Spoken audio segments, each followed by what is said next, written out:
Bueno, esta semana tenemos tres temas que van a concitar mucho el debate. Uno es el índice de inflación, que se conocerá el jueves, presentado por el INDEC. Desde el Ministerio de Economía aseguran que va a ser menor al del mes anterior. Recordemos que el mes de marzo dio 6,7% y ahora la discusión es si la inflación de abril estará por encima o por debajo del 6%. De todas maneras, eso escala un indicador de 12 meses de inflación por encima del 50%, con preocupación muy seria si hay posibilidad o no de contención del índice inflacionario. Pero también empezaron en esta semana las audiencias públicas por las tarifas de electricidad y de gas. El secretario de Energía dio a conocer un promedio de incremento del 20% para aquellos que no tienen tarifa social. Ese es el piso de una actualización en un momento de mucha incertidumbre con los precios de la energía a nivel internacional. Por eso habrá que ver qué pasa en las audiencias públicas y cómo se resuelve incluso la interna política al interior del Poder Ejecutivo sobre cuál es la segmentación que finalmente se instale. Y como tercer tema está la visita de la delegación del Fondo Monetario Internacional para el primer control de auditoría, de monitoreo de las cuentas públicas. Son tres temas claves, estratégicos. El índice de inflación está claro, golpea a los sectores de menores ingresos de la economía argentina. El tema de las tarifas impacta en la cuestión inflacionaria y es uno de los acuerdos principales que se acordaron con el Fondo Monetario Internacional.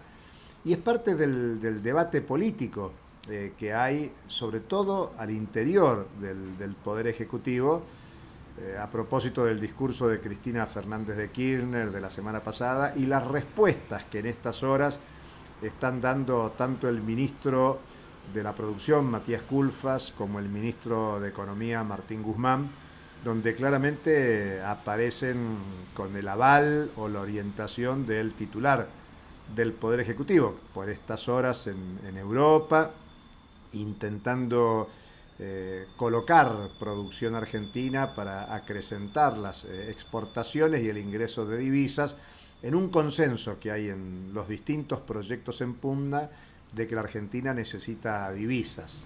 Y para eso, ante las dificultades del ingreso de divisas por inversiones externas o por el lado de mayor endeudamiento, lo que se busca es consolidar el comercio exterior, el saldo superavitario del intercambio comercial, consolidando lo que viene pasando en los dos últimos años. Pero estas discusiones de la coyuntura están en el marco del debate político de proyecto. Y es interesante escucharlo al ministro de Economía hablar de que la economía, la macroeconomía argentina debe ser consistente.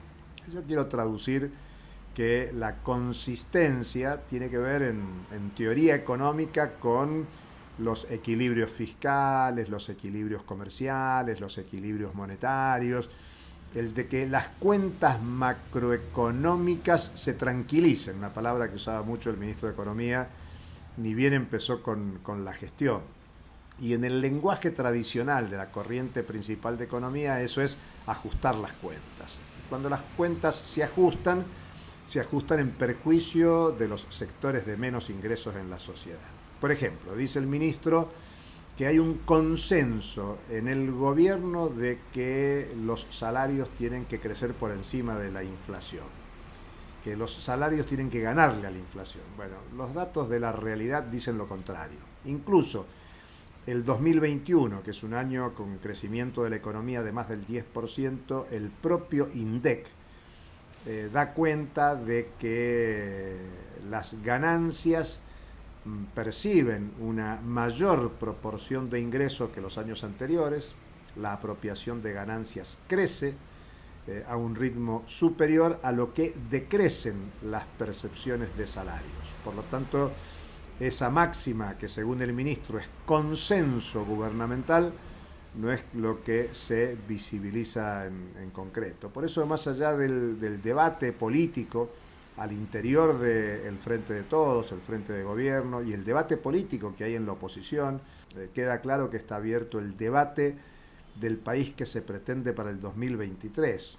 Pero el tema es que en este 2022, transitando el mes de mayo, con una inflación desatada, con incrementos de los precios de los combustibles, las petroleras incrementaron esta semana los precios, la expansión de las tarifas de servicios públicos y la incertidumbre de lo que acontece en la economía mundial es lo que hoy preocupa, más allá de algunos acuerdos paritarios y actualizaciones salariales muy por encima de los niveles con que se había acordado a principio de año. La palabra de orden es incertidumbre económica y política. Hasta la próxima.